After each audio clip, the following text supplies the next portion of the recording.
ॐ सहना भवतु सहनौ भुनक्तु सह वीर्यं करवावहै तेजस्विनावधीतमस्तु मा विद्विषावहै ॐ शान्ति शान्ति शान्तिः समस्तजनकल्याणे निरतं करुणामयं नमामि चिन्मयं देवं सद्गुरुं ब्रह्मविद्वरम्।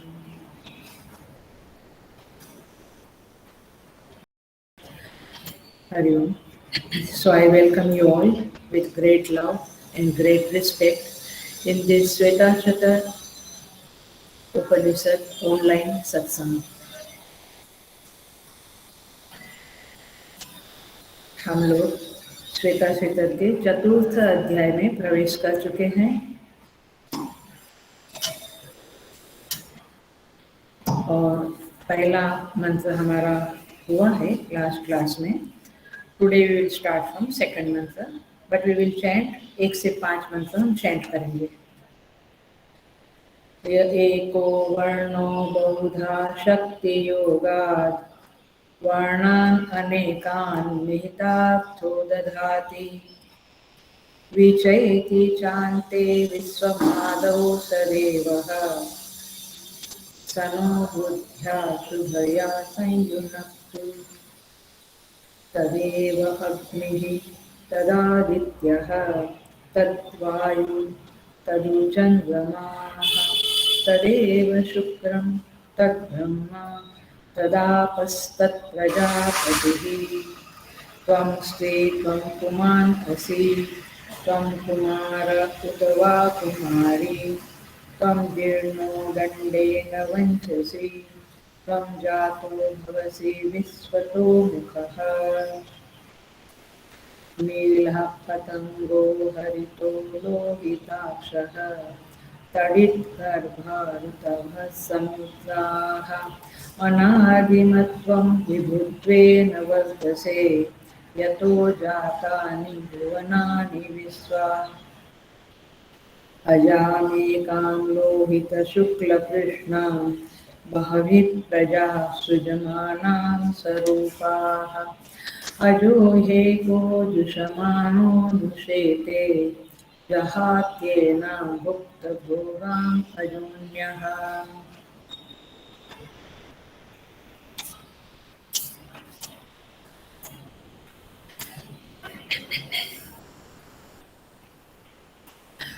यह जो सेकंड, थर्ड एंड फोर्थ मंत्र है, दूसरा, तीसरा और चौथा मंत्र, ये प्रथम मंत्र का ही एक्सटेंशन है. ये प्रथम मंत्र का ही एक्सटेंशन है. प्रथम मंत्र क्या है? स एको अवर्णो बहुधा शक्ति योगात् अनेकान वर्णान दधाति. वह एक अवर्ण होकर अनेक वर्णों को शक्ति योग से, शक्ति के योग से माने जुड़ जाने से माने अध्यस्त रूप में वह अनेक वर्णों को धारण करता है. एक है लेकिन अनेक रूपों में अपने आप को प्रकट करता है, अर्थात हमें अनेक रूपों में उनकी प्रतीति होनी चाहिए. और फिर श्रुति माता कहती है पहले मंत्र में, विचैति च अन्ते विश्वमादौ सदेवः. वह देव जो है वह आदि में सृष्टि की सर्जना करता है और अंत में सारी सृष्टि उसके अंदर लय हो जाती है. सनो बुद्ध्या शुभया संयुनक्तु. वह हमें शुभ बुद्धि से संयुक्त करे, ऐसा श्रुति माता यहाँ पे कहती है. मतलब ये है कि वह परमात्मा हमें सद्बुद्धि दे, शुभ बुद्धि दे. कौन परमात्मा? जो एक वर्ण है, अवर्ण है, एंड फिर भी अनेक वर्णों को धारण करता है, जिसके कारण सृष्टि होती है, सृष्टि की स्थिति होती है और सृष्टि का लय होता है। ऐसा परमात्मा हमें शुभ बुद्धि से युक्त करे, ऐसा श्रुति का वचन है। इसी वचन को, जो कौन से वचन को, जो अवर्ण होते हुए अनेक वर्णों को धारण करता है, उस श्रुति वचन को द्वितीय, तृतीय, चतुर्थ मंत्र एक्सटेंशन के रूप में हमें प्राप्त हुए हैं।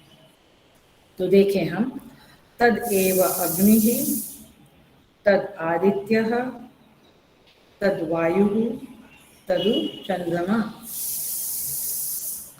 वही अग्नि है, वह आदित्य है, वह वायु है तथा वही चंद्रमा है। तदेव शुक्र, तद एव वही, तद एव, एव माने ही, तद माने वह ही शुक्र है। शुक्र माने यहाँ पे अन्यान्य प्रकाश युक्त नक्षत्र है। तथा तद ब्रह्म, वही ब्रह्म है माने वेद है। तद आपः, वही जल है। तत् प्रजापति ही, वही प्रजापति है। और तद ब्रह्म माने वही ब्रह्मा है अथवा वही वेद है। सो अब हम देखेंगे, इसका अंडरस्टैंडिंग करेंगे, एक एक को लेंगे हम लोग।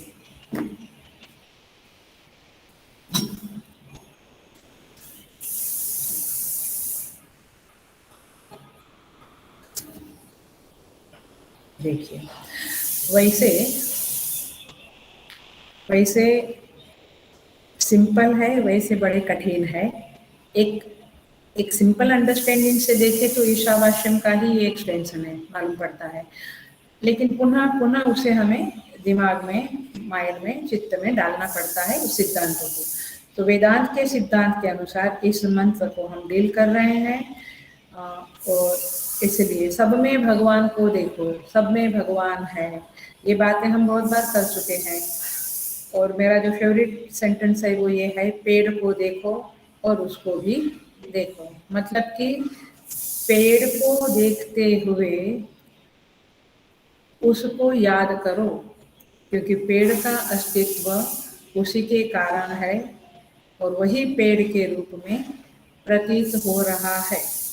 तो अब हम शुरू करते हैं। तदेव अग्नि, वही जो शुद्ध बुद्ध मुक्त स्वरूप परमात्मा है, वही अग्नि है। माने क्या? वही अग्नि है।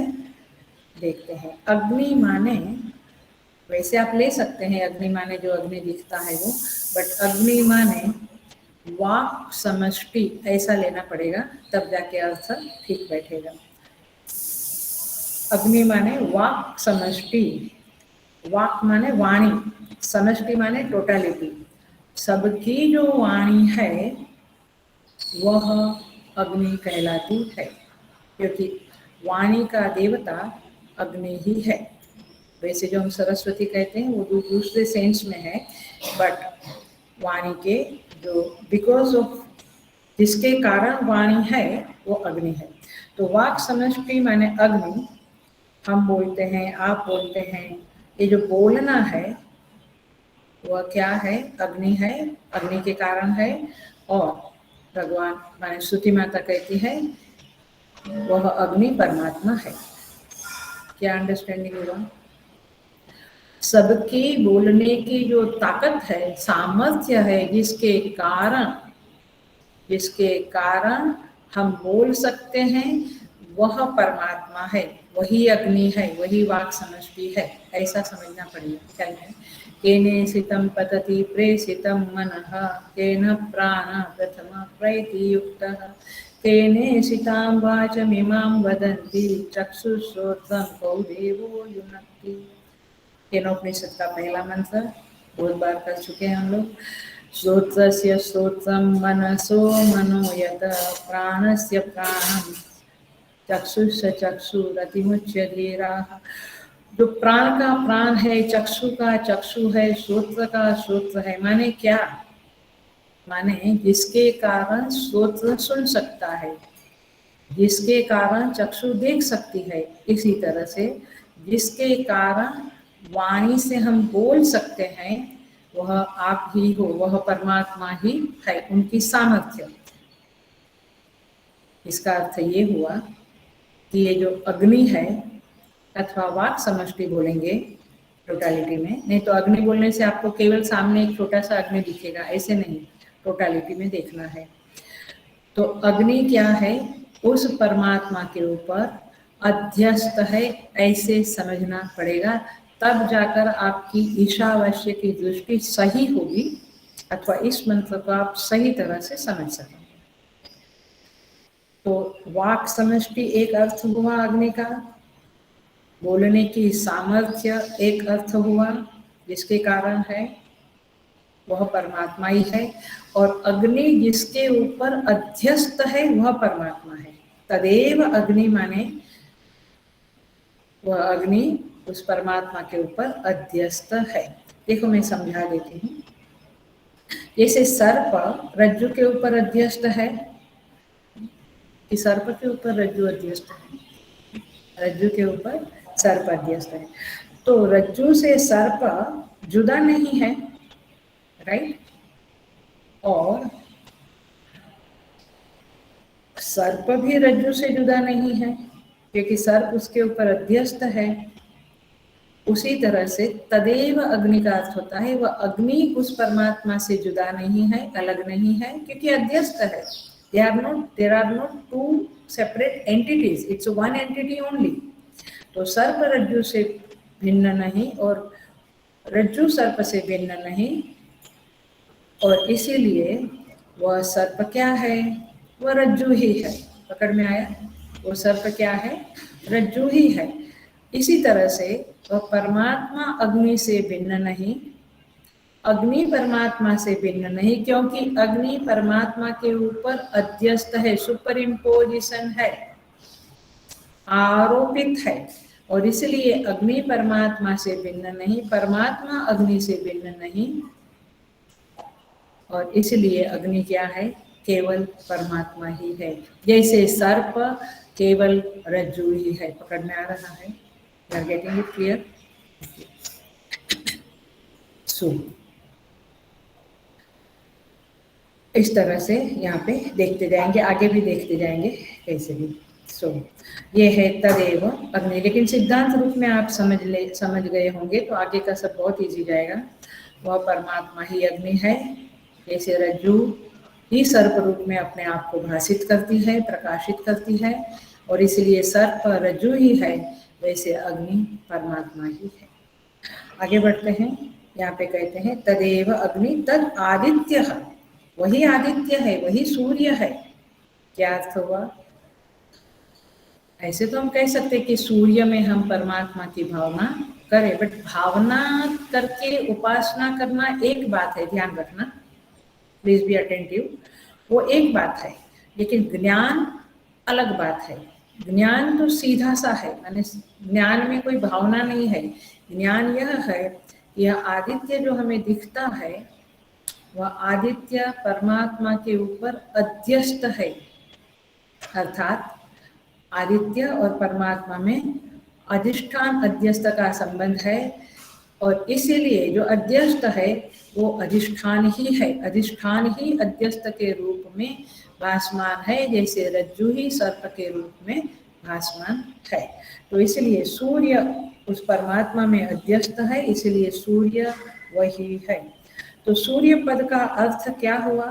परमात्मा के अलावा कुछ नहीं, लेकिन परमात्मा यहाँ पे सूर्य का अर्थ होता है जो दिखने वाला सूर्य है वो नहीं, वो अधिभौतिक रूप है। यहाँ पे अधिदैविक रूप लेना है तो सूर्य का अर्थ है चक्षु समष्टि। ख्याल में आया? जैसे अग्नि का अर्थ लिया वाक समष्टि, ऐसे चक्षु समष्टि, सारे सृष्टि के सारे जीवों की जो आंख है वह सूर्य है। सर्वस्य चक्षुः सूर्य। सो चक्षु समष्टि, सबकी आंखें, चींटी से लेके ब्रह्मा तक के सबकी आंखें जो है वो चक्षु समष्टि जो है वो सूर्य का सिंबोलिज्म है, उसका सिंबोलिज्म सूर्य है। तो सूर्य कौन है? परमात्मा। और इसका अर्थ यह हुआ कि चक्षु में जो देखने की सामर्थ्य है वह उसी परमात्मा की है।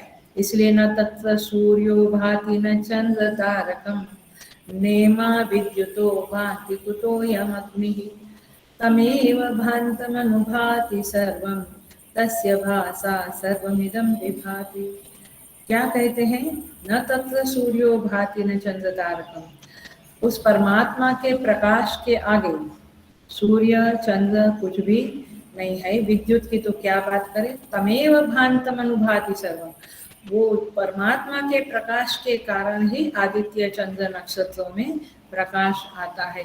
In short the point is this कि ये सारे जो प्रकाश युक्त है चंद्र सूर्य नक्षत्र, इनमें ये जो प्रकाशित करने की, जगत को प्रकाशित करने की सामर्थ्य है वह परमात्मा से आई हुई है। तमेव भान्तम अनुभाति सर्वम।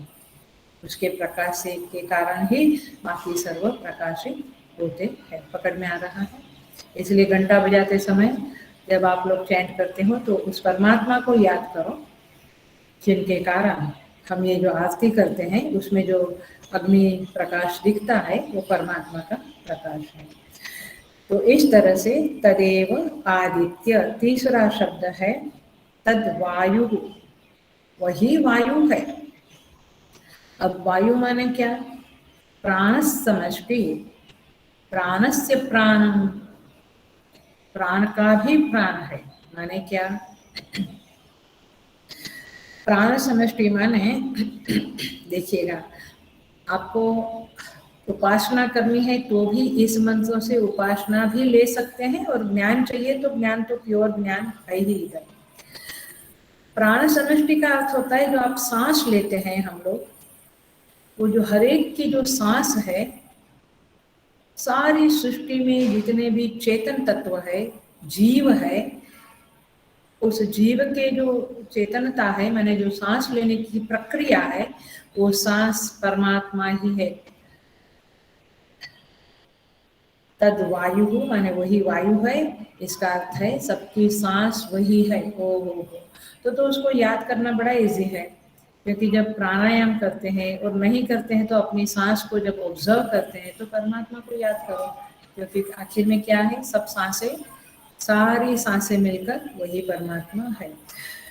इसका अर्थ आगे यही हुआ कि प्राण तत्व जो है वह प्राण तत्व उस परमात्मा के ऊपर अध्यस्त है, परमात्मा अधिष्ठान रूपेण है।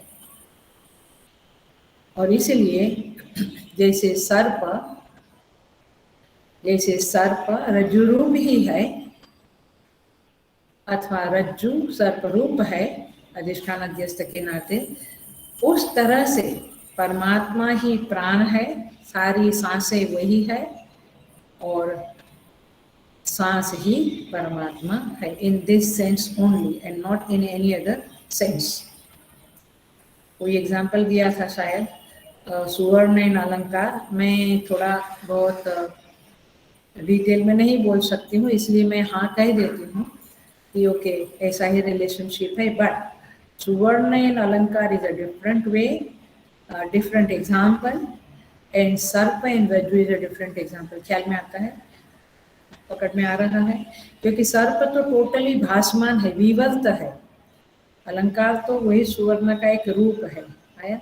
उस तरह से परमात्मा को देखना है तो उपासना हो जाएगी, और यदि वेदांत की तरह से देखना है सर्प रज्जु के एग्जाम्पल से तो ज्ञान हो जाएगा। आप जैसे भी साधना करो ईशावास्यम की, आप करो, आपको क्या सूट होता है साधना करो, बट इस मंत्रों के आधार पे आपकी उपासना की टेंडेंसी है तो ऐसे करो, सुवर्ण अलंकार लेके सारे रूप परमात्मा ही बन गया है। लेकिन आपके ज्ञान योग वाला आपका संस्कार है तो आप बिल्कुल प्योर सोचो कि प्राण ये परमात्मा के ऊपर अध्यस्त है, समष्टि प्राण। तो इस तरह से उस प्राण के भी पीछे कोई है, इस सांस के भी पीछे कोई है जो इस सांसों को चला रहा है, जिनके कारण हम सांस ले सकते हैं, ले रहे हैं। उसको देखो, उसको याद करो, उसकी स्मृति करो। लेकिन हम लोगों की दृष्टि बड़ी सुपरफिशियल है, इसलिए हम सांसों को ही प्राणायाम करते समय ब्रीथिंग का breathe out and breathe in and माने कुंभक करते हैं, लेकिन इस करने के पीछे आपको लगता है कि मैं कर रहा हूँ, है ना? क्या कर रहे हैं आप? कुंभक कर रहे हैं, लेकिन आप नहीं कर रहे हैं। वो उसके कारण ये सांसों का चलना है। इसलिए ब्रीद आउट ब्रीद इन ये आपको लगता है आप कर रहे हैं, बट वो कर रहा है। उसकी शक्ति से ये सांस बाहर जाता है, पूरक और कुंभक सब कुछ उसके कारण होता है। सो वायु माने प्राण समष्टि, तदेव वायु। आगे बढ़ते हैं। आई थिंक पकड़ में आ रहा है ना? उसके पीछे देखना है। ये जो शब्द है, ये माने ये जो हमारे शरीर के साथ जुड़ी हुई इंद्रियां हैं, वाग इंद्रिया है, प्राण है, अथवा चक्षु है, उसके पीछे चक्षु में देखने की सामर्थ्य जो देता है, तदेव ब्रह्म तद विद्धि नेदम यदिदम उपासते के उपनिषद कहती है। वह ब्रह्म है जिनके कारण आंखों में देखने की शक्ति है। तदेव ब्रह्म तद विद्धि नेदम यदिदम उपासते, आप जिसकी उपासना कर रहे हो चक्षु समष्टि के देवता आदित्य की, वह ब्रह्म नहीं है। ओ हम तो आदित्य को ब्रह्म मान के, वो मानिए आप, क्योंकि वो है ही, लेकिन आप यदि सीधा सीधा आदित्य को ब्रह्म मानते हैं तो नहीं है, बट आप समझ के मानते हैं तो है, क्योंकि आदित्य उस ब्रह्म के ऊपर सुपर इम्पोजिशन है, अध्यस्त है। बट ठीक है, जैसे भी आप समझो, आप आगे बढ़ो। सो सबकी सांस, सब वायु वही है, और इसलिए तद वायु को आगे बढ़ते हैं। तदु चंद्रमा, वही चंद्रमा है। तो चंद्रमा किसके देवता है? चंद्रमा किसके देवता? मन के देवता। गुड, मन के देवता है। तो इसका अर्थ ये हुआ समष्टि मन वही है, ऐसा हम कहेंगे। चंद्रमा वही है माने समष्टि मन वही है। लेकिन और डिटेल में जावे तो हम ऐसे बोलेंगे, मन क्या करता है? संकल्प विकल्प, राइट? तो सभी संकल्प के पीछे वही है, माने मेरे और आपके मन में जो संकल्प उठते हैं वो उसकी कृपा से उठते हैं, उसके अनुग्रह से उठते हैं, माने वह है, इसलिए संकल्प है।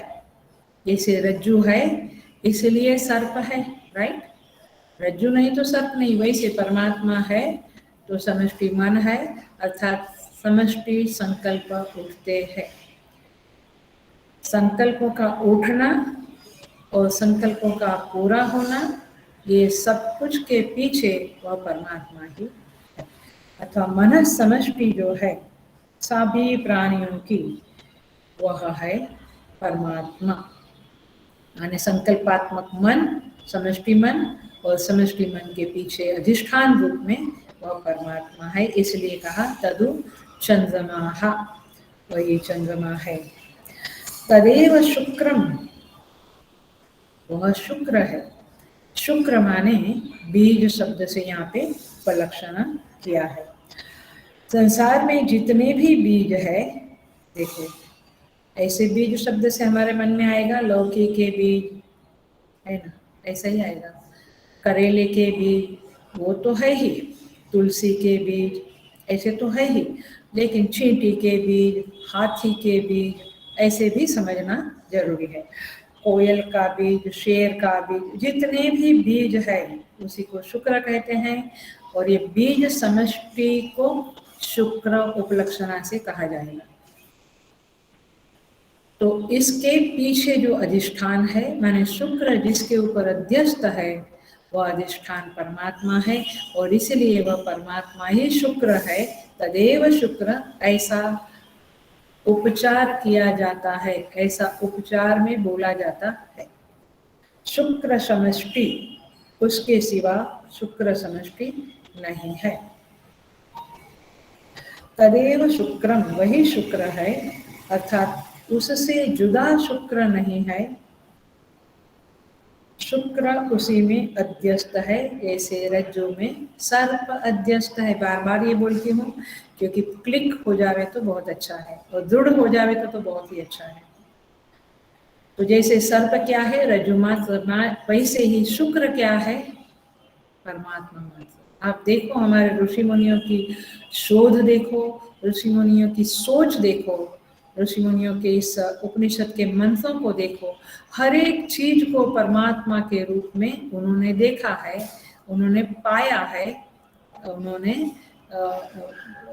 अनुभव किया है। सो आगे बढ़ेंगे। तदेव शुक्रम तद ब्रह्म, वह ब्रह्म है।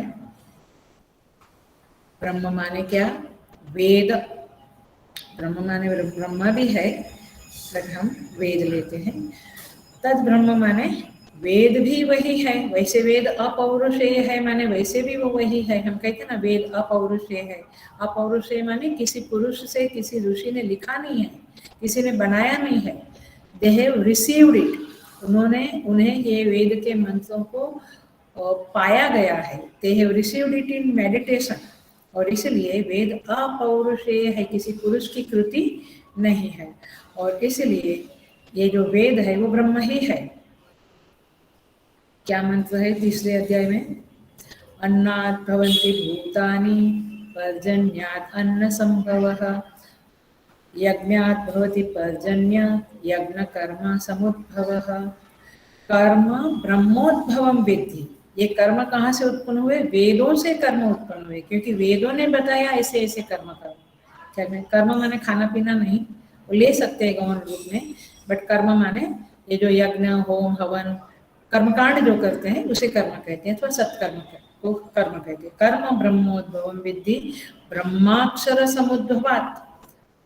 और ये ब्रह्म माने ये जो वेद है वो किससे उत्पन्न हुए, ब्रह्म अक्षर, अक्षर माने परमात्मा से उत्पन्न हुए। तो परमात्मा से उत्पन्न हुए माने परमात्मा के ऊपर अध्यस्त है। जैसे सर्प कहाँ से उत्पन्न हुआ, कहाँ से उत्पन्न हुआ सर्प, रज्जु से। तो उसी तरह से ये वेद परमात्मा से उत्पन्न हुए। कर्म ब्रह्मोद्भवम विद्धि ब्रह्माक्षर समुद्भवाम तस्मात् सर्वगतम ब्रह्म नित्यम यज्ञे प्रतिष्ठितम, इस तरह से यहाँ पे कहते हैं। सो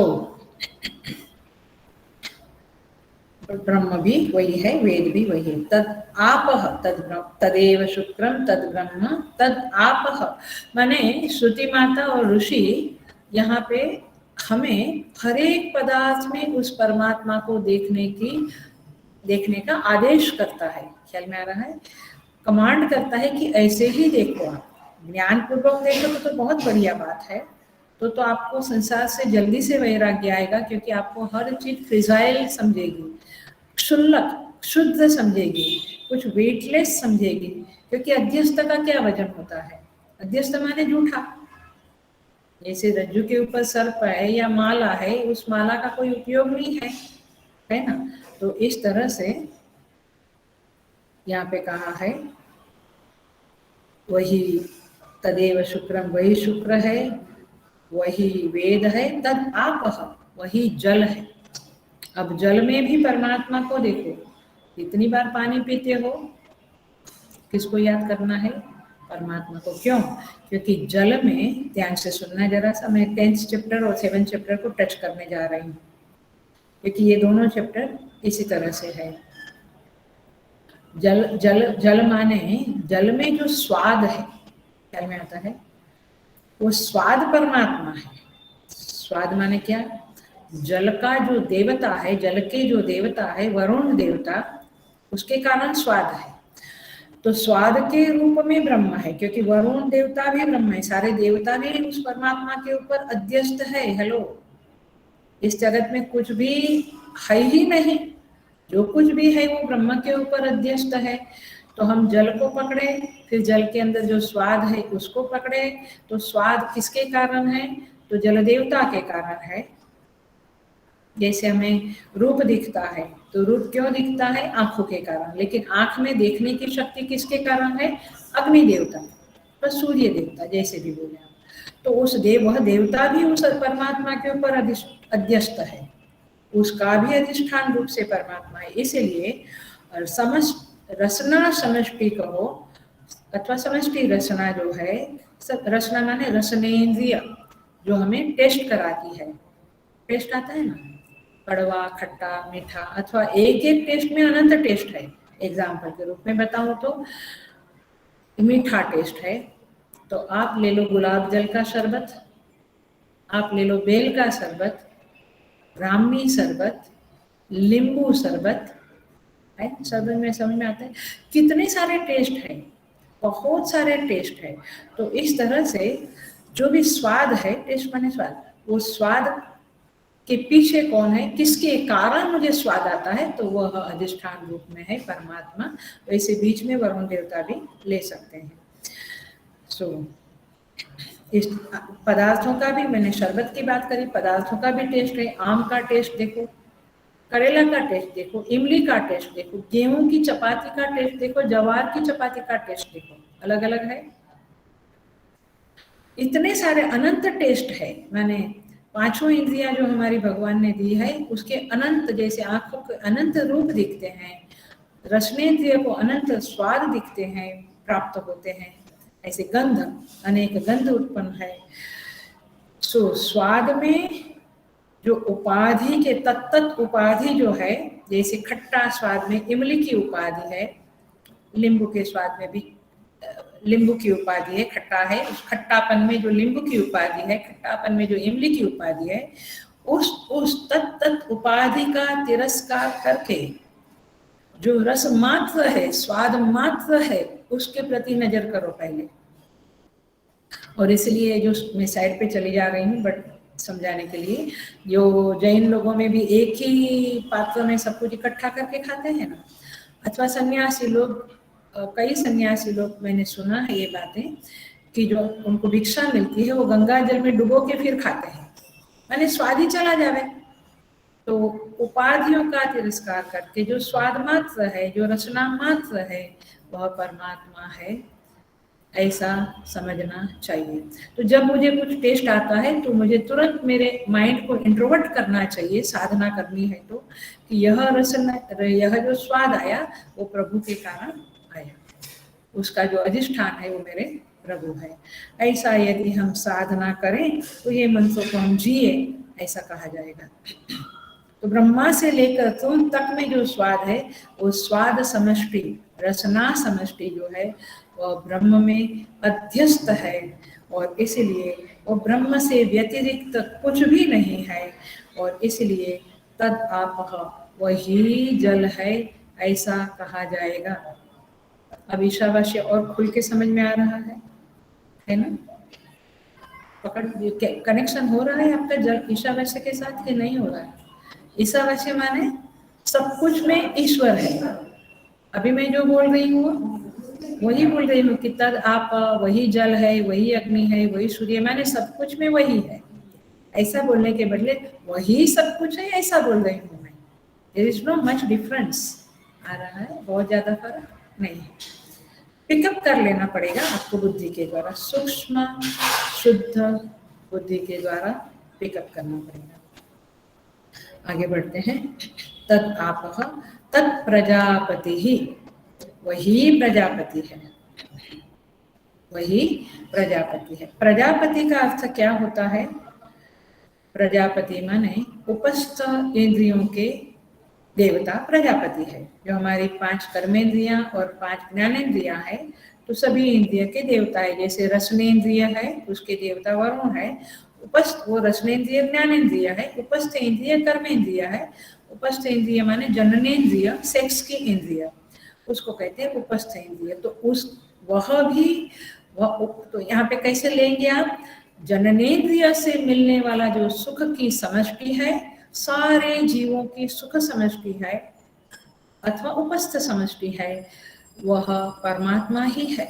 अर्थात उनके बिना वह सुख संभव नहीं है।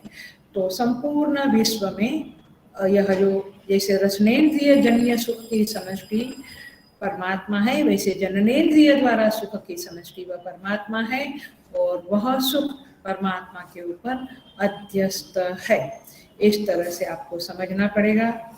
तो माने तद ब्रह्म माने वेद, वेद माने समष्टि ज्ञान, वेद माने क्योंकि वेद में जो है वही समष्टि ज्ञान में है, कोई ऐसा ज्ञान नहीं है जो वेद में नहीं है, और इसलिए समष्टि जन्य जो ज्ञान है वही वेद है। समष्टि जन्य जो बीज है माने बीज समष्टि है वही शुक्र है। आप माने सारी दशनेन्द्रिय समष्टि है वो जल है। चंद्रमा माने समष्टि संकल्प चंद्रमा है। तद वायु समष्टि प्राण वह परमात्मा, वही परमात्मा है।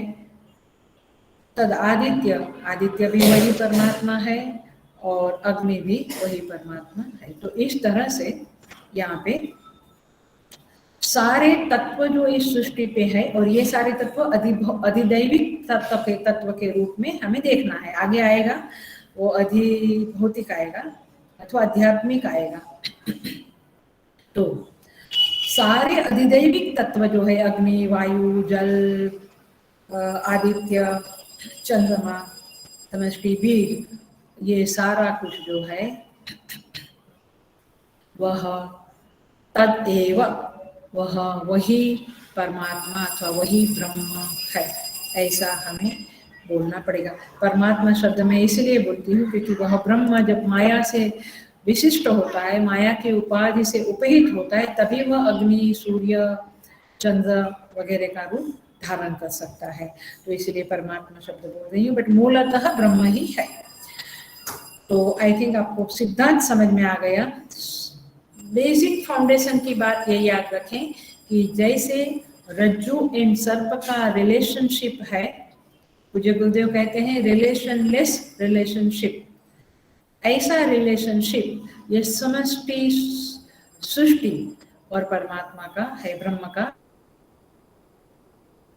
स्थानीय है, और सारी सृष्टि और सृष्टि के सारे पदार्थ सर्प स्थानीय है। प्योर वेदांत का ये मंत्र है। और इसलिए अवर्ण अनेक वर्णान दधाति, वह अवर्ण होते हुए उसका कोई रंग रूप नहीं है, आकार नहीं है, ऐसा होते हुए वह अनेक वर्णों को धारण करता है। इसका एक्सप्लेनेशन इस सेकंड मंत्र में हमने किया। आचार्यों की कृपा से हम आगे बढ़ते हैं। अब बिल्कुल सिद्धांत सेम है, आपको ज्यादा सोचना नहीं है।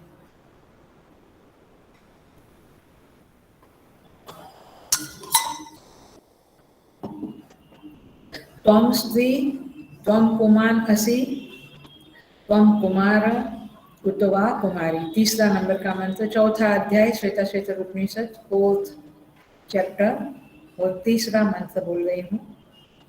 त्वं स्त्री त्वं पुमान् असि त्वं कुमार उत वा कुमारी, त्वं जीर्णो दंडेन वंचसि त्वं जातो भवसि भवसि विश्वतो मुखः। तुम ही स्त्री हो, तुम ही पुरुष हो। यहाँ पे वहाँ पे थर्ड पर्सन में बात चल रही थी सेकंड मंत्र में, अब सेकंड में बात चल रही है, त्वं कह के द्वितीय में बात चल रही है। त्वं स्त्री त्वं पुमानसि, तुम ही स्त्री हो, तुम ही पुरुष हो, त्वं कुमार, आप कुमार हो, अथवा, अथवा माने अथवा आप ही कुमारी हो, त्वं जीर्णो, तथा त्वं जीर्ण, जीर्ण माने बूढ़ा, क्योंकि ये पुरुष स्त्री कुमार कुमारी की बात है, इसलिए यहाँ पे वृद्ध, तुम वृद्ध होकर दंडेन वंचसी, दंडेन माने लाठी के सहारे चलते हो। वंचसी का एक अर्थ होता है चलना, और एक अर्थ होता है चीट करना, छल करना, छलना। वंचसी माने चलना भी है, छलना भी है। तो तुम लाठी के सहारे बूढ़े होकर लाठी के सहारे चलते हो, तथा ब्रैकेट में तथा आएगा, त्वं जातो भवसि, आप ही विराट रूप में प्रकट होकर, भवसि विश्वतो मुखः, आप सब और मुख वाले बन जाते हो, अर्थात सभी रूप आपके हो जाते हैं, आप ही सभी रूपों में अपने आप को प्रकट करते हो, प्रतीत कराते हो।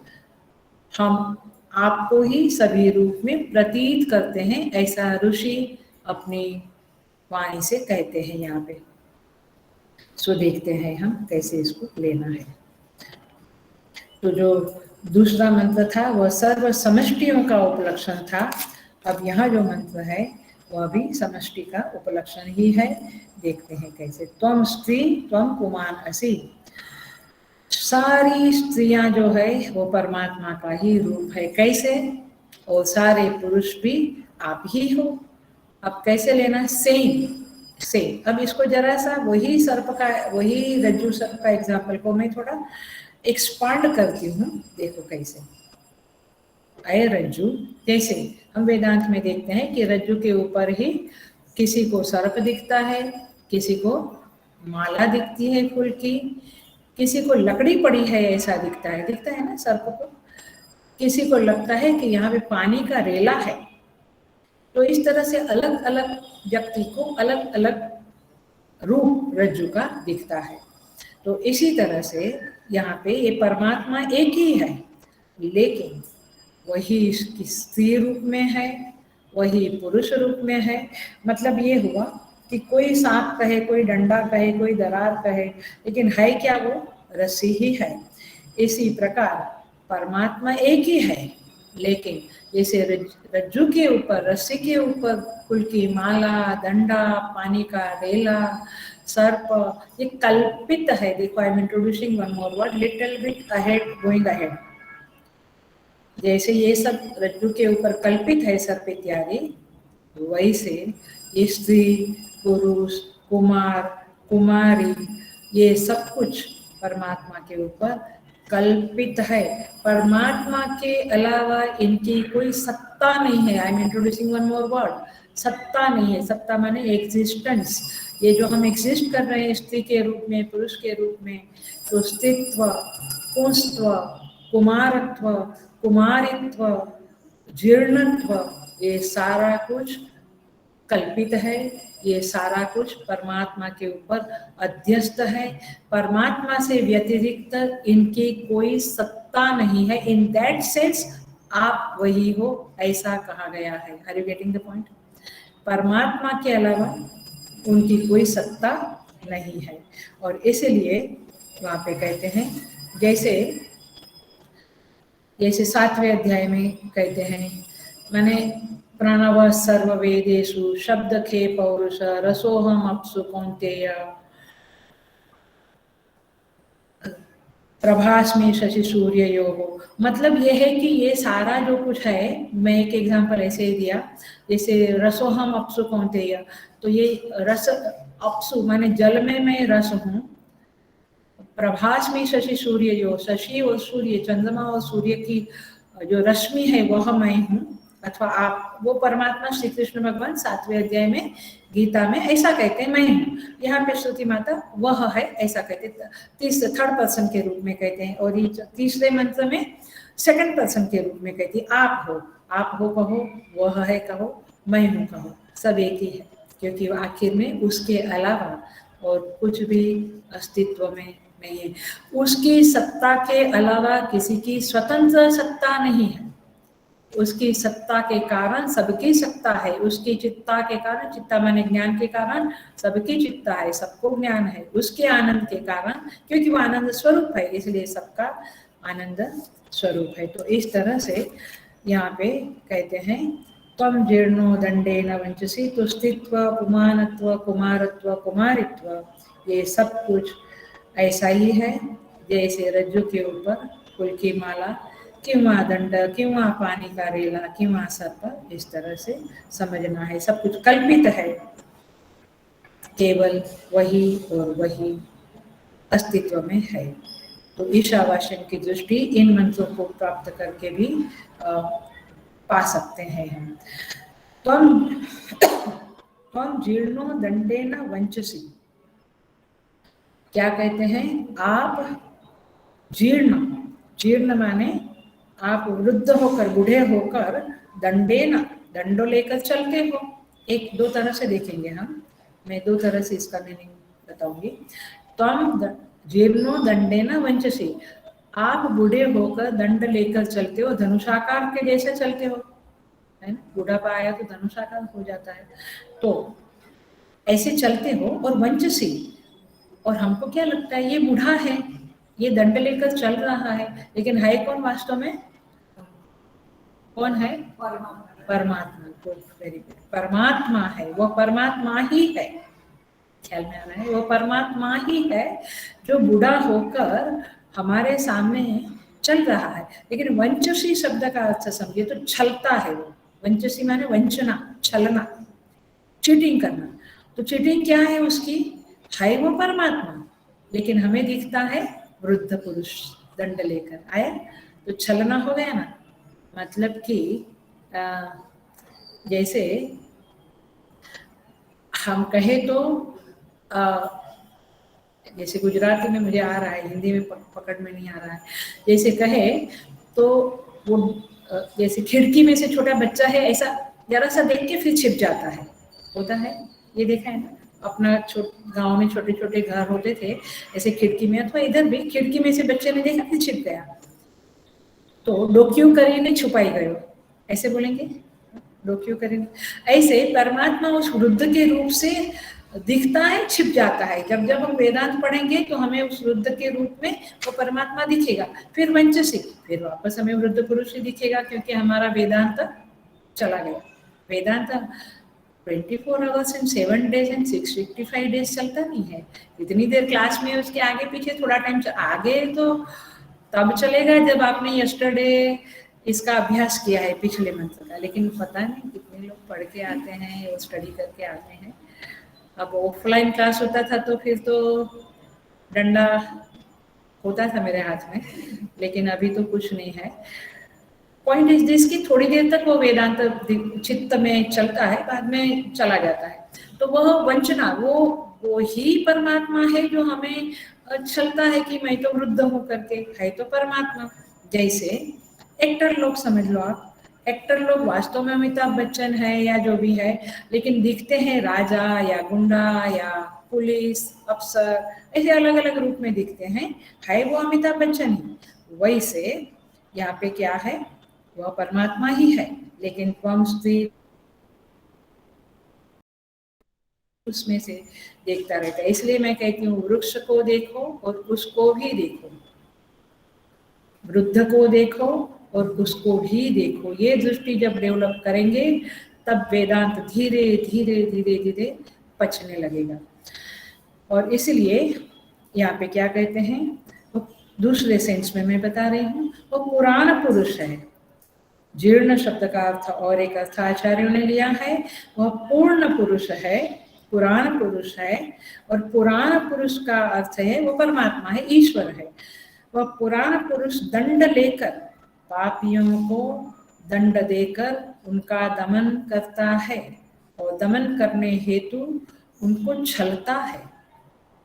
मतलब ये है कि जब परिस्थिति आ जाती है हमें पनिश करने के लिए, तो फिर परमात्मा उस व्यक्ति को छलता है, तब उसका प्रेम कृपा सब चला जाता है, और इन सब रूपों से उपाधियों के द्वारा वो अपने स्वरूप को छिपाकर पनिश करता है। इसको भी कहेंगे त्वं जीर्णो दंडेन वंचसी। वह अनेक विध नाम रूपों को धारण करके कैसे स्वतंत्र इच्छा शक्ति के द्वारा माया के सहारे अनेक रूप होकर हमारे सामने प्रकट होता है। सारी सृष्टि उसी का रूप है। यदि हमें वेदांत दृष्टि प्राप्त हुई है, पूरी ज्ञान दृष्टि, तो हम आत्मा अनात्मा का विवेक करके, माने उपाधि और उपहित का विवेक करके, फिर इस सृष्टि में उस परमात्मा को देखना प्रारंभ करेंगे, अथवा उस वैसी साधना प्रारंभ करेंगे। माने ये शरीर को परमात्मा नहीं देखना है, ख्याल में आ रहा है, अंतःकरण को नहीं देखना है। नहीं तो कहेंगे अरे कपट वाला है, इतना गुस्सा वाला है, इतना जेलसी वाला है, ऐसा नहीं। वो उपाधि और तत्त उपाधि को हटाकर जो सच्चिदानंद स्वरूप है उसको देखने की कोशिश करें। यही इस मंत्रों में, इन मंत्रों में बात कही गई है, आदेश दिया गया है। त्वं जातो भवसि, त्वं जातो भवसि विश्वतो मुख। आप विराट रूप में प्रकट होकर सब और मुख वाले बन जाते हैं। स शीर्षा पुरुषः सहस्राक्ष सहस्रपात आया। तो इसी तरह से सारे वेद मंत्र यही बात करते हैं कि परमात्मा एक ही है, वो ब्रह्म एक ही है और वही इस सारी सृष्टि के रूप में प्रकट हुए हैं। लेकिन अगेन उपाधि का बाध करके देखना है, इस बात को नहीं भूलना। माने हम लोगों की बड़ी मजेदार बात यह है कि हम सर्प को भी देखते हैं और रज्जु को भी देखते हैं, आ रहा है, माने भगवान को भी देखते हैं और इंसान को भी देखते हैं। फिर हम कहते हैं कि पता नहीं ये सब में भगवान तो देख रहा हूँ लेकिन ये तो ऐसा है वैसा है। आप उपाधि को देख रहे हैं भैया, उपाधि इज अ डिफरेंट, और वो उपाधि वाला जो है और डिफरेंट है। आप उपाधि वाले को देखो, उपाधि को उपाधि वाला करके ना देखो। ख्याल में आता है? माने रज्जु सर्प है, इसका कहने का मतलब है कि सर्प का बाध होकर रज्जु है, इस तरह से देखना पड़ेगा। वेदांत दृष्टि थोड़ी सटल है लेकिन आएगा धीरे धीरे। सो त्वं जातो भवसि विश्वतो मुखः। अब हम आगे का मंत्र देखते हैं।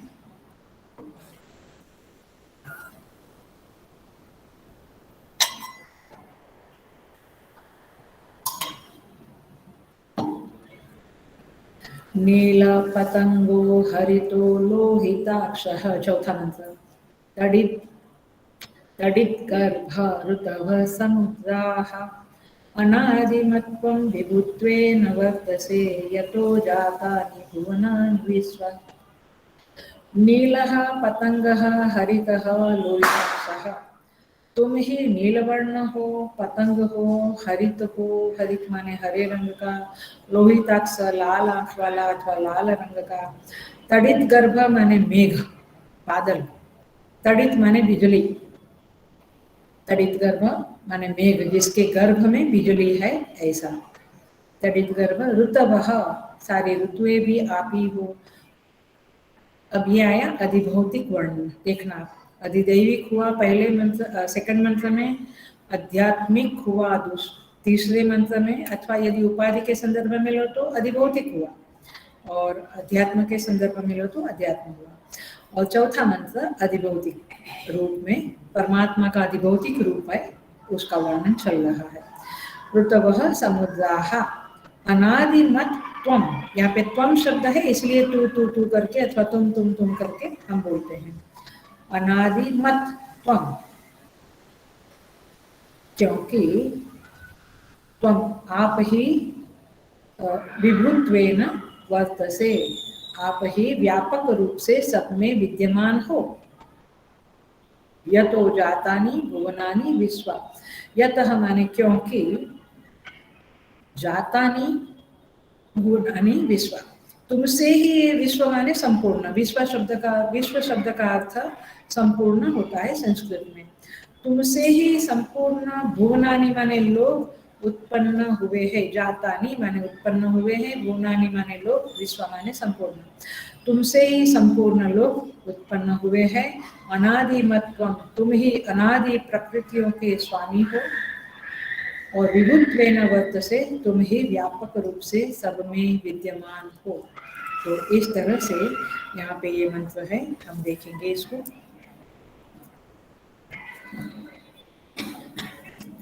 देखिए यहाँ पे कहते हैं, सेम टाइप है, वही अध्यस्त अधिष्ठान वाली बातें हैं, वही उसी तरह से समझना है। नील, नील शब्द जो है इसका अर्थ है गहरे दुर्वा दल का रंग, माने जो दुर्वा है उसको नील कहते हैं।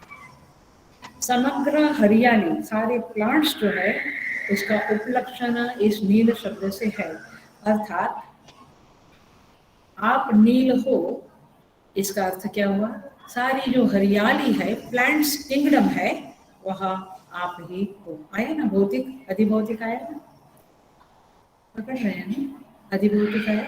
अधिभौतिक माने आसपास का जो भूत है, पंच महाभूत का जो पसारा है वही।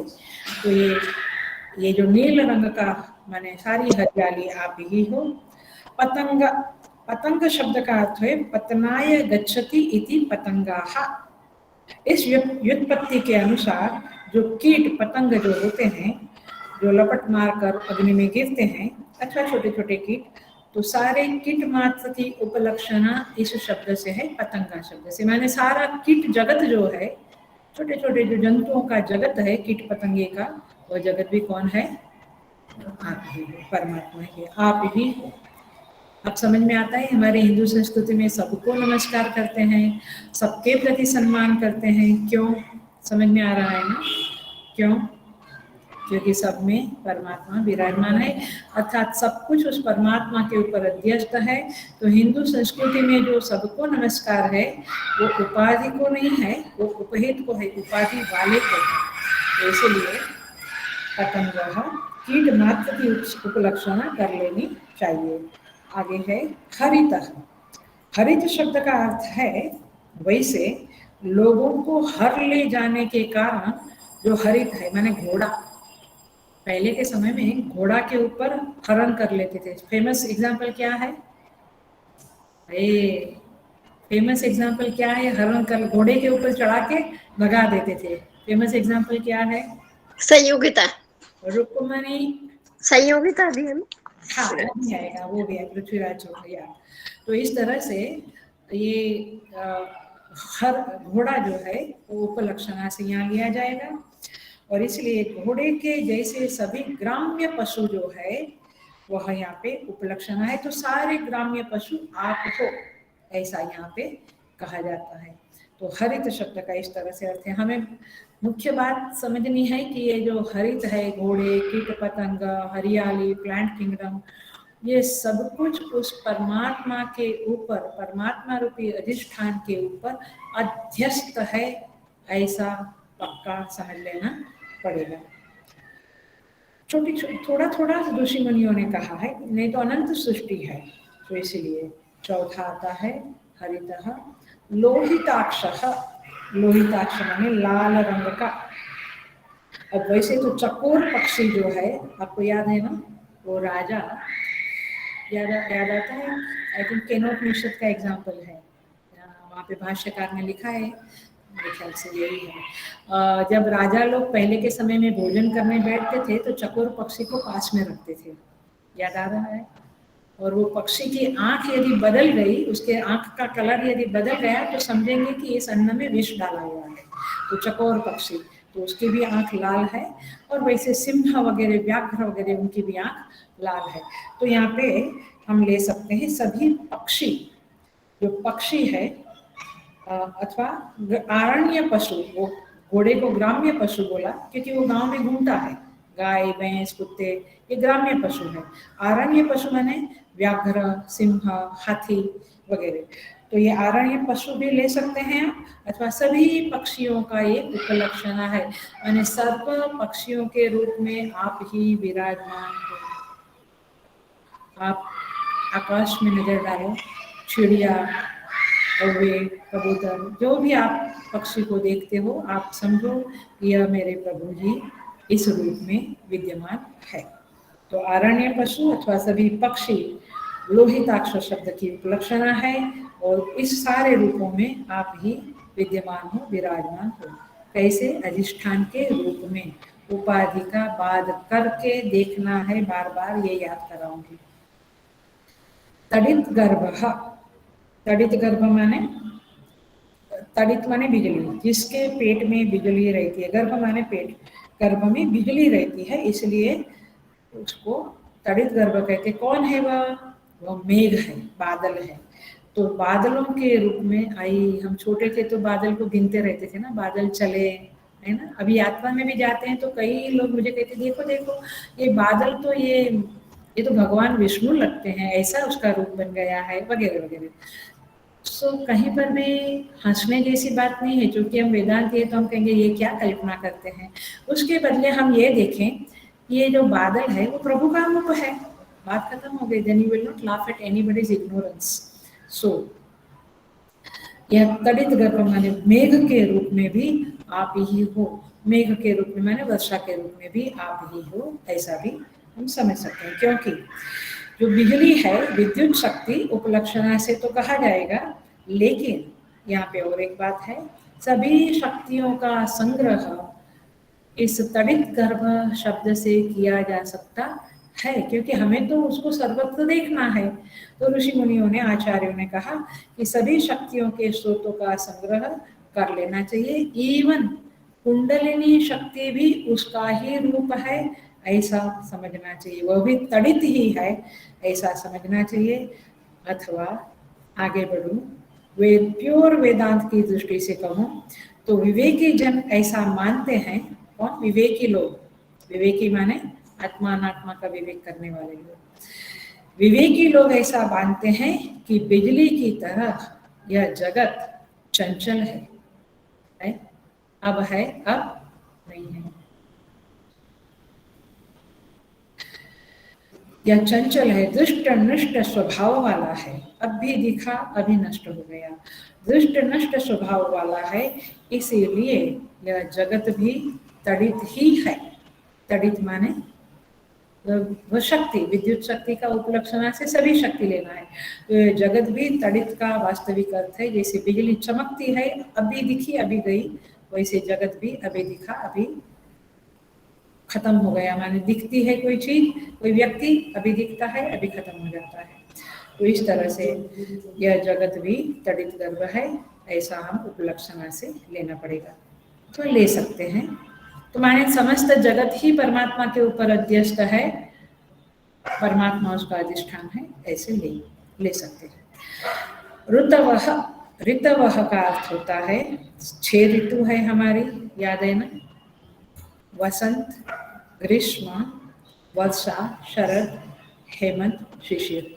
तो ये 6 ऋतुएं हैं और ये काल की उपलक्षणा यहाँ पे ले सकते हैं। हर एक में हमने उपलक्षणा लिया, जैसे हरित में हमने जैसे पहला जो नील शब्द था उसमें हमने सारा किंगडम, प्लांट किंगडम लिया, वैसे जैसे हरित में हमने ग्राम्य पशुओं को लिया, वैसे ऋतु में हम काल की अवधारणा करें तो काल भी, हेलो, काल भी उस परमात्मा के ऊपर अध्यस्त है, सुपर इम्पोजिशन है।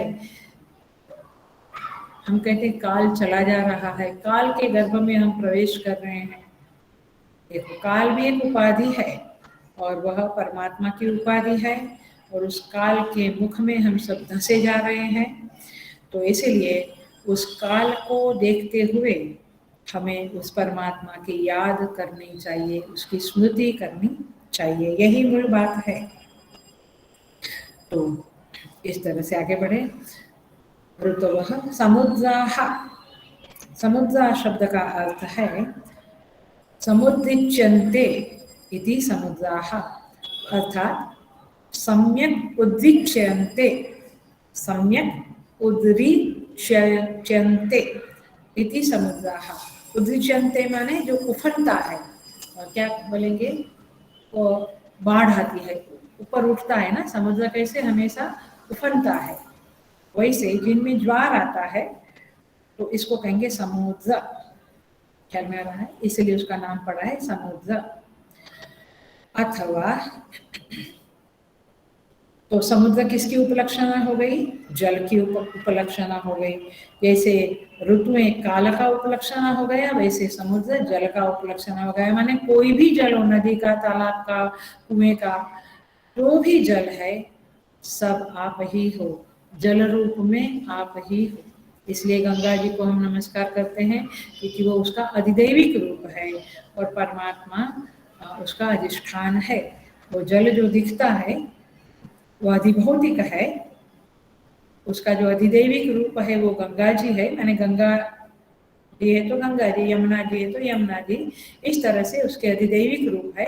और जो अधिष्ठान है, अधिभौतिक, अधिदैविक और आध्यात्मिक, 3 सत्ताएं जो है, इन तीनों सत्ताएं जिस सत्ता पर आरोपित है, अध्यस्त है, वह सत्ता वाला ब्रह्म है, ऐसा समझना पड़ेगा है।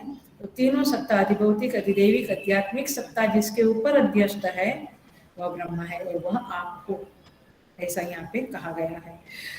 तो समुद्र, दूसरा भी एक अर्थ है जिनमें यात्रा करने से मुद्रा मिलती है। समुद्र में से मुद्रा मिलती है ना, मुद्रा माने रत्न, धन, सुवर्ण इत्यादि। सुवर्ण नहीं, रत्न। मोती वगैरह। तो रत्नाकर कहते हैं इसलिए उसको, रत्न का आकर। तो मुद्रा की अधिष्ठात्री देवी कौन है? लक्ष्मी। तो लक्ष्मी भी समुद्र से है। तो स मुद्रा, मुद्रा के सहित जो है उसे समुद्र कहते हैं। तो इस तरह से समुद्र भी आप हो, और जल, उसका जल की उपलक्षणा से आप ही सब कुछ, जल आपके ऊपर अध्यस्त है। अनादि मत त्वम, आप अनादि हो। अनादि हो का अर्थ क्या होगा? आप आदि, मध्य और अंत, ये सब की उपलक्षणा यहाँ पे कर लेनी चाहिए। अनादि शब्द में आदि भी आप हो, अनादि भी आप हो, मध्य भी आप हो और अंत भी आप हो। तो इस तरह से इस आदि मध्य अंत की उपलक्षणा से आप हो अनादिमत। मूल अंडरस्टैंडिंग है कारण रहित आप हो। अनादि का अर्थ है आदि, बिगिनिंगलेस, जिसका आदि नहीं है, बिगिनिंगलेस। इसका अर्थ क्या हुआ? कारण नहीं है। हर एक चीज का कारण है ना, वो उसकी आदि है। जैसे मिट्टी का घट बना तो उसका आदि क्या है? मिट्टी। वैसे ये जगत बना तो जगत का आदि कौन है? परमात्मा। लेकिन वह स्वयं कैसा है? अनादि। अनादि माने उसका कोई कारण नहीं है। जगत का कारण है निमित्त उपादान, अभिन्न निमित्त उपादान विवर्त कारण, ऐसा बोलते हैं ना भगवान को इस सृष्टि का। लेकिन उनका कोई कारण नहीं है। तो अनादिमत त्वम माने आप कारण रहित हो, ऐसा इसका अंडरस्टैंडिंग होगा। अर्थात काल अपरिचिन्न हो, क्योंकि काल की गणना जब शुरू होती है तो आदि लग जाता है, लेकिन आप काल अपरिचिन्न हो, काल से भी परिचिन्नता आपकी नहीं है। और इस तरह से वन मोर वर्ड, विभुत्वेन वर्तसे माने आप व्यापक हो। जब व्यापक हो शब्द है विभुत्वेन वर्तसे, इसका अर्थ हुआ आप देश परिचिन्न हो, अर्थात देश की सीमा भी आपको लगती नहीं है, आप देश से भी अपरिचिन्न हो। तो विभुत्वेन शब्द का है देश अपरिचिन्नता, और अनादि मत का अर्थ है काल परिचिन्नता, काल अपरिचिन्नता। लास्ट शब्द है यतो जातानि विश्वा भुवनानि, जिसके कारण अथवा जिससे समस्त भुवन की उत्पत्ति हुई है, सारे भुवन उत्पन्न हुआ है। अर्थात इसको ऐसे लेना पड़ेगा, जिससे सारे भुवन, सारे लोक अथवा सृष्टि उत्पन्न हुई है, स्थित है और लय होती है। जिसमें लय होती है वह आप ही हो। जैसे मिट्टी के बर्तन मिट्टी से उत्पन्न होते हैं, मिट्टी के कारण ही उनकी स्थिति है, और जब वो टूट जाते हैं तो मिट्टी में ही मिल जाते हैं। उसी तरह से यह सारे लोग, चाहे अधिभौतिक सृष्टि हो, अधिदैविक हो या आध्यात्मिक हो, सब कुछ उस परमात्मा से उत्पन्न है, परमात्मा में स्थित है। माने हम जो अभी स्थिति है तो हमारी स्वतंत्र स्थिति नहीं है, हम उनमें स्थित है, अर्थात उनके कारण स्थित है, और लय भी उनमें ही होना है। तो इस तरह से यहाँ पे वह ब्रह्म है, उसी को ब्रह्म कहते हैं, और वह ब्रह्म परमात्मा हमें, पहला मंत्र पकड़ लो क्योंकि ये सेकंड, थर्ड एंड फोर्थ मंत्र पहले मंत्र का ही एक्सटेंशन है, विस्तार है। तो पहला मंत्र में क्या था कि स नः शुभया बुद्धिया संयुनक्तु, वही नः माने हमें, वही परमात्मा हमें शुभ बुद्धि से संयुक्त करे, माने हमें शुभ बुद्धि सद्बुद्धि प्रदान करे। तो देखो, जब आप कहते हैं भगवान मुझे सद्बुद्धि दो, तो आपको क्या करना पड़ेगा? ऐसे ही एक आकार वाले कृष्ण को या गणपति को या देवी को कर लिया, वो ठीक है, वो भी ठीक ही है, एटलीस्ट बेटर देन नथिंग। लेकिन आपके चित्त में यदि ये सेकंड, थर्ड एंड फोर्थ मंत्र जिस तरह से समझाया गया है, आचार्यों ने हमें समझाया है, वैसे यदि प्रकट होवे और फिर आप परमात्मा से कहे कि मुझे शुभ बुद्धि से संयुक्त करो, तब देखो क्या एक अलग ही महसूस करेंगे आप, अलग ही रियलाइजेशन होगा। और जैसे भी वेदांत की दृष्टि से बोलो या उपासना की दृष्टि से बोलो, ये मंत्र बहुत सुंदर है सारे, और हमें इसको अपनी साधना में इंक्लूड करने चाहिए। मतलब कि इसके अनुसार हम अपनी साधना करें तो साधना में अवश्य प्रगति होनी ही है। परमेश्वर हमें इस तरह की दृष्टि दे, इस तरह का रियलाइजेशन दे, अनुभव दे कि सारी सृष्टि में वही विराजमान है, वही विद्यमान है, और हम भी वही है वास्तव में, ब्रह्मा, अहम ब्रह्मास्मि। ये वेदांत चिंतन है, इसको करते हुए हम आगे के मंत्रों को देखेंगे। ओम पूर्णमदः पूर्णमिदं पूर्णात् पूर्णमुदच्यते पूर्णस्य पूर्णमादाय पूर्णमेवावशिष्यते। ओम शांति शांति शांति। हरि ओम। श्री गुरुभ्यो नमः। हरि ओम।